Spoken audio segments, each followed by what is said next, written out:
France's new finance ministers visited Berlin today, aiming to reassure Germany that France will be meeting its debt repayments. Elena.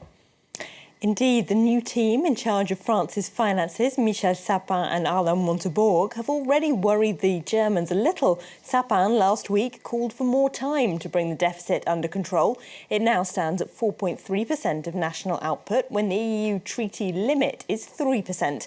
And France has already been granted one two-year extension.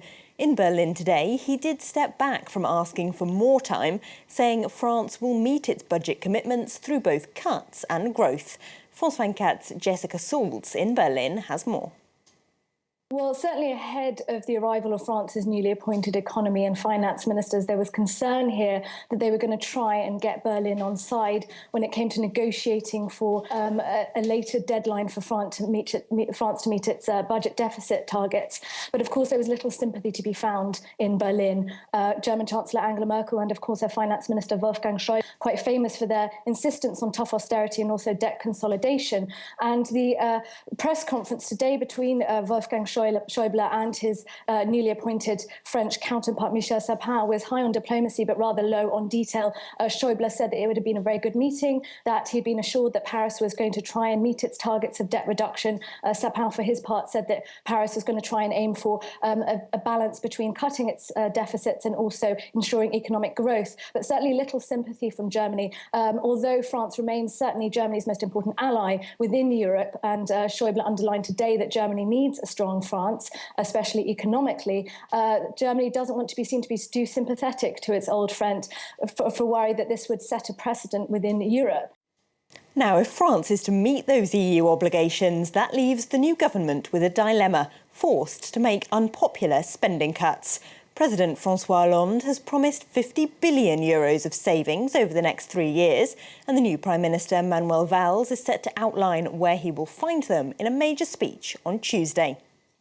Over in Italy, meanwhile, while France's public finances stagnate, their public deficit is down to 2.8% of GDP, below that EU threshold. That comes the day before Prime Minister Matteo Renzi is set to announce his growth and debt reduction targets for the next 3 years as he tries to revive the recession-hit economy. Let's have a look at the markets now then, and we've seen a fairly dramatic sell-off across the board here in Europe, led by falling technology companies. The FTSE in London and the CAC 40 here in Paris both closed just over 1% down, and the DAX in Frankfurt 1.9% down.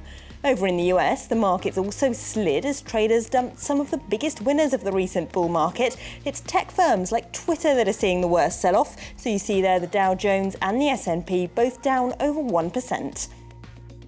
Here in France, cement manufacturer Lafarge inked a merger with Swiss firm Holcim on Monday, creating a construction giant with a joint stock value of over €40 billion. Both shares have soared since the deal leaked on Friday, with Lafarge shares up 9% and Holcim's by 6%. Delano de Souza has more. It's billed as a merger of equals. Switzerland's Holcim and France's Lafarge are set to create the world's biggest cement manufacturer, with annual sales of around €32 billion.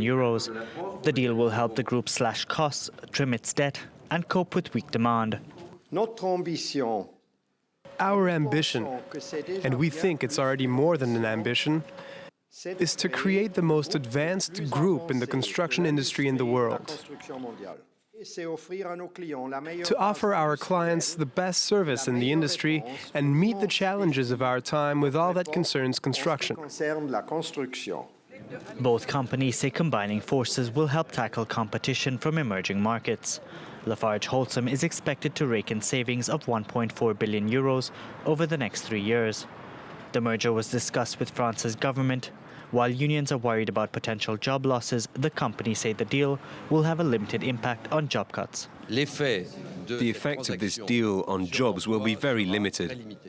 There won't be any plant closings because this is a transaction which will permit growth, a transaction to position us for growth in countries that are emerging, so no factory closings linked with the deal. Emerging markets will account for 60% of the group's sales. Both companies are expected to sell businesses to satisfy competition authorities.